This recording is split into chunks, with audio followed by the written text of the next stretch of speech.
Does honoring your aging parent mean sacrificing your own health, or should you protect their money at all costs? That is a heavy burden many Christian caregivers carry, but it is based on a misunderstanding of what honor really means. In this Dementia Caregiver Support episode, you'll discover why faithful caregiving doesn't mean doing it all by yourself, and why using your parents' resources for their care is wise stewardship and not being selfish. Christian caregivers often believe that loving and honoring a parent means saying yes to everything, even if it comes at the expense of their own health, their own peace, and their own family. But Scripture teaches us that honoring parents isn't about becoming a martyr. It is about stewarding both their needs as well as your own responsibilities well. In this short section of an Ask the Dementia Coach question and answer session, you will meet Jamila. She is an only child caring for her 96-year-old mother. Here we tackle the deep-rooted guilt that many caregivers feel when it comes to spending their parents' money on paid care. Together we unpack why God provides the resources to be used and not to be hoarded, and how investing in caregiver support today can help both you and your parent flourish as long as God allows. Hey, Christian Care Companion. Welcome to Dementia Caregiver Support for Christians, the podcast where I teach Bible-believing Christians how to think and respond differently during their caregiving journey. If you are a Christian spouse, an adult daughter living with dementia, and you want more peace, and you want to have no regrets after caregiving, and you want to provide better care, this podcast is for you. Here, we provide you with practical solutions.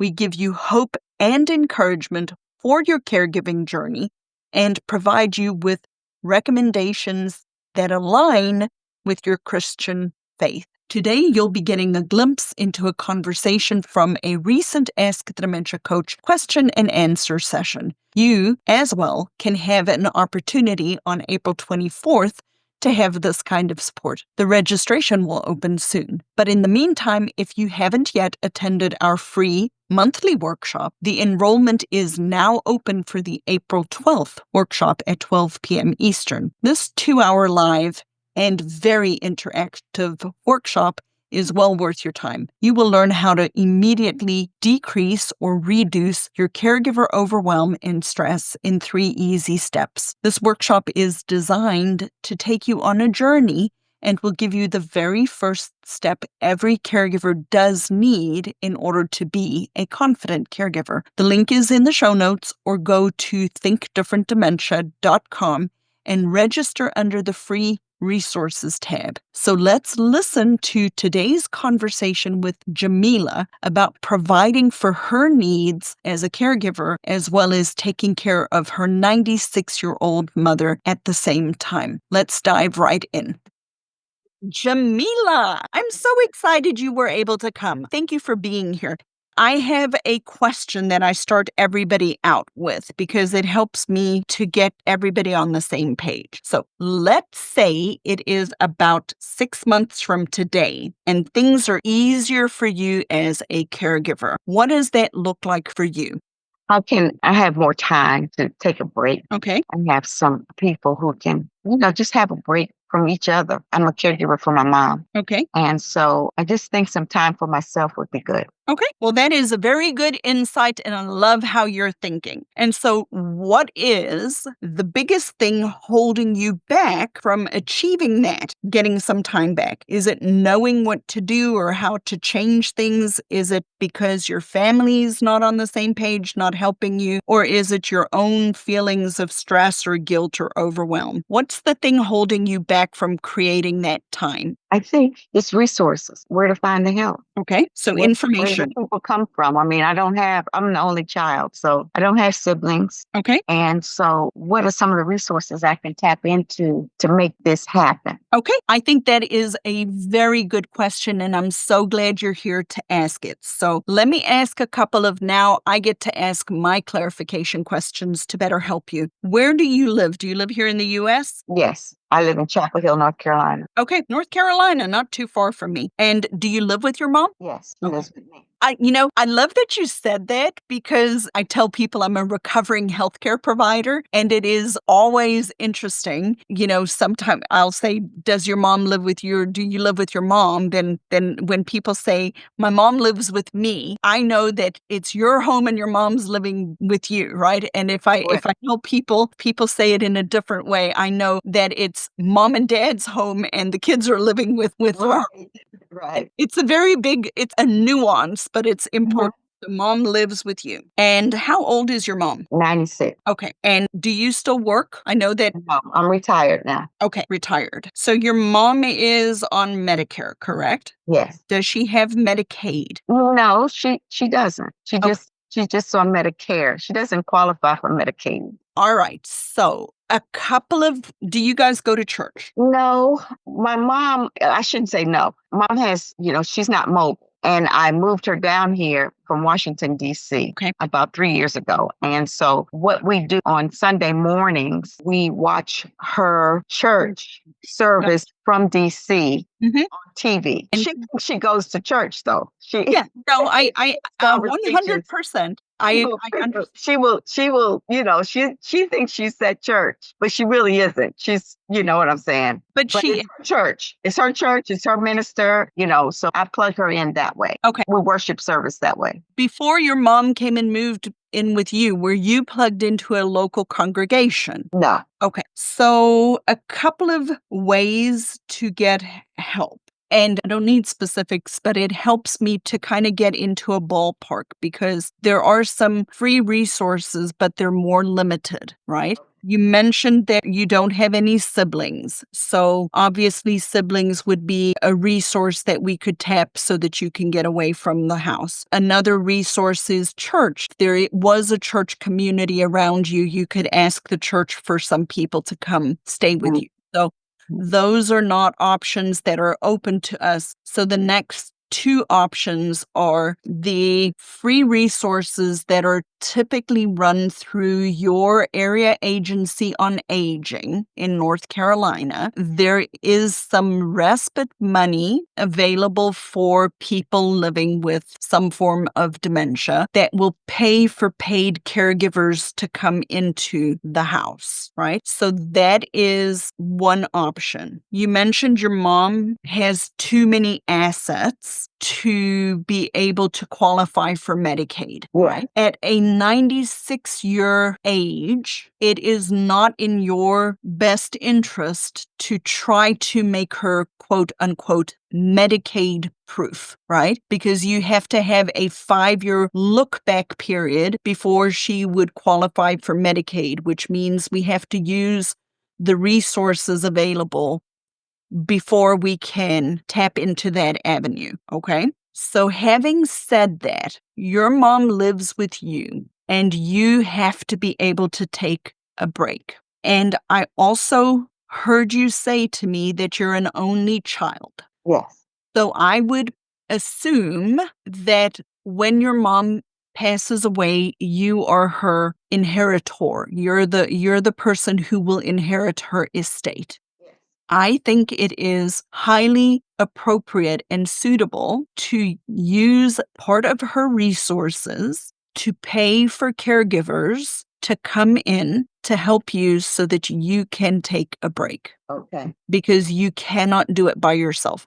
So here's the reality, right? When your mom passes away, because your mom's going to pass away at some point, when your mom passes away, all of the remaining assets will become yours, but they're no good to you if you've burnt out and if you've lost your health and your life ahead of time. Right. So I would encourage you to think about doing one step in between, and that is, if you haven't, talk to an elder care attorney about a caregiver contract, okay?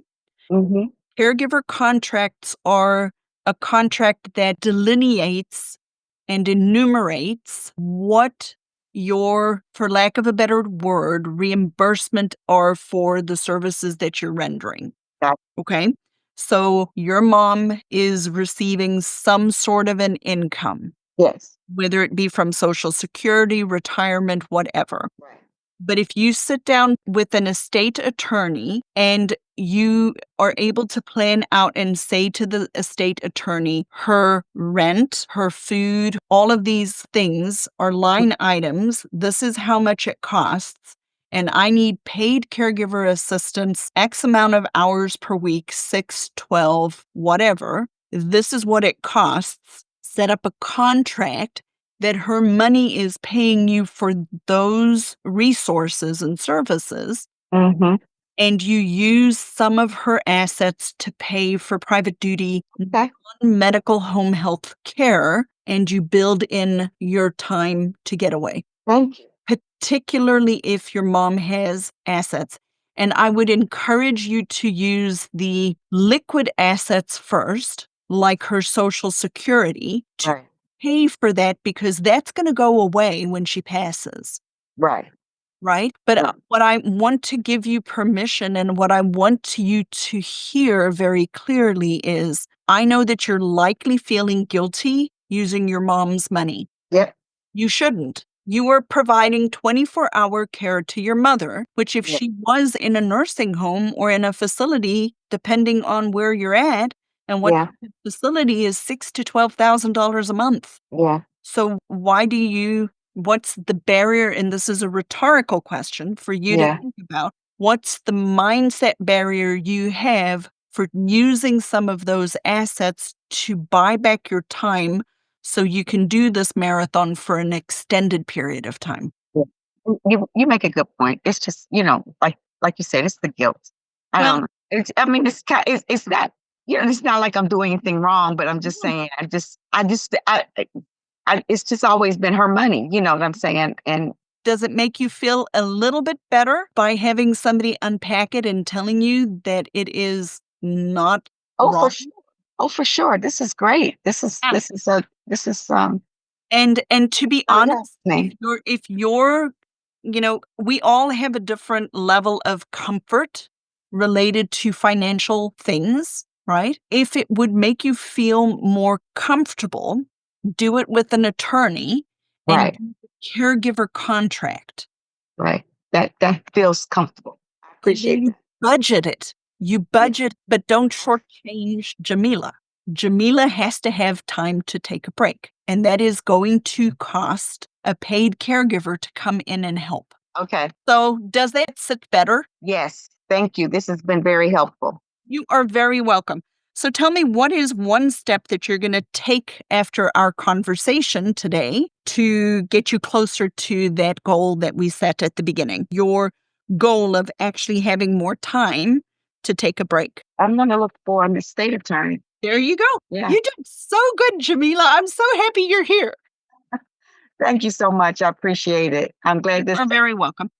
I'm glad this came through my algorithm. I don't know how I found you, but I'm glad I found you. Thank Well, you. I'm really glad you're here. I do these once a month. Yeah. So you'll get an invitation once a month. I do a couple of other things, and you are welcome to come back. I love doing these. I love serving people. So I'm excited that you're here.